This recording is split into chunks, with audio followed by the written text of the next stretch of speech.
Tonight, dangerous driving has deadly consequences on Route 95. And tonight, we are learning more about the two drivers killed in two separate crashes overnight. Now, the first one took place just before 2 o'clock in the morning near the Smithfield Avenue exit in Pawtucket. The second one, a fiery wreck about an hour later near the 95-146 merge in Providence. Police believe speed played a role in both crashes, and alcohol may have also been a factor in one. Eyewitness News reporter Steph Machado is standing by with more on local law enforcement's emotional reaction to the alleged drunk driving. But our in-depth coverage begins live in Providence with Eyewitness News reporter Jared Pleiner. Mike Shannon, good evening. That's right. Between the hours of 1:45 and 3 o'clock this morning, just 2 miles of highway saw two pre-Christmas deaths. Police say both involved speed. As you mentioned, they're confident one involved alcohol. A Christmas overwhelmed by tragedy. There's two families that have lost a loved one.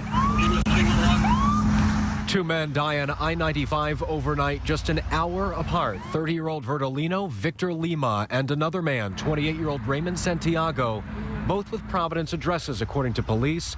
Eyewitness News with exclusive video from the 146-95 merge in Providence, where Santiago died. After the fire was extinguished, the lone occupant and operator of that vehicle was pronounced deceased at the scene. State police say Santiago's car tore across the 146 curve over the grass and all 4 lanes, hitting a construction message board and 2 concrete barriers. Excessive speed was a factor. On alcohol and or drugs. Other impairments are being investigated at this time. The crash that killed Victor Lima was in Pawtucket, 95 South near Smithfield Avenue. State police say Lima lost control and went off the right side of the highway, hit a guardrail, went airborne, and struck a pole. Excessive speed was a factor as well as alcohol. An accident that did not have to occur. And co-workers tell us Lima leaves behind young children. Coming up new at 6, how his work family of several years is remembering him. For now, live with the Providence Mobile Newsroom, I'm Jared Pleiner, Eyewitness News. Eyewitness News with in-depth coverage of a tragic morning on Route 95.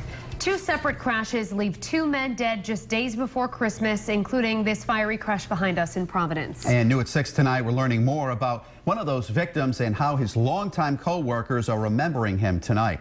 Plus, Eyewitness News reporter Steph Machado standing by with more on what kept police busy this morning. But first, Jared Pleiner standing by with more information on those deadly crashes. Mike and Shannon at 5, we brought you how these crashes unfolded.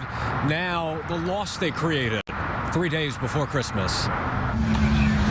2 Rhode Island men die on 95 overnight, an hour apart. 30-year-old Verdolino Victor Lima was killed when his car hit a guardrail and pole in Pawtucket. 28-year-old Raymond Santiago's car hit multiple barriers at Providence's 146 curve and then went up in flames. State police blamed speed in both cases, in Lima's speed and alcohol. I was shocked. Jeff LaValle was Lima's boss at Pet Food Experts in Cumberland, where the company has a pet food distribution center.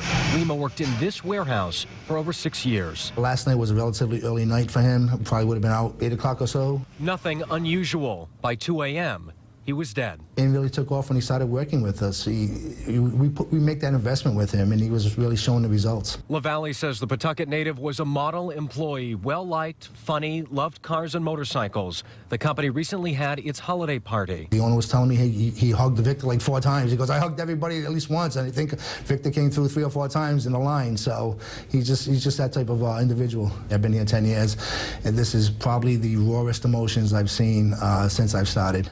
And Lima leaves behind an 8-year-old son, a 5-year-old daughter, as well as a stepdaughter. His co-workers tonight thinking about how they are going to get through Christmas. Live with the Mobile Newsroom tonight, Jared Pleiner, Eyewitness News.